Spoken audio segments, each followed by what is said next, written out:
ગાંધીધામ ખાતે Kandla special economic ઝોનમાં આવેલી કંપનીમાં આગ લાગવાનો બનાવ બન્યો હતો. ભયાનક ફાટી નીકળેલી આગને પગલે અફરાતફરીનો માહોલ સર્જાયો હતો. આ કંપનીમાં યુનિફોર્મ સહિતના કપડાની કામગીરી કરવામાં આવે છે.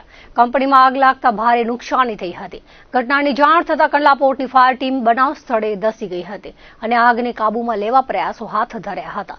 જોતજોતામાં આગે ભયાનક રૂપ ધારણ કરતા લોકોના ટોળા એકત્ર થયા હતા. આગના બનાવને પગલે ભારે નાસભાગ મચી ગઈ હતી.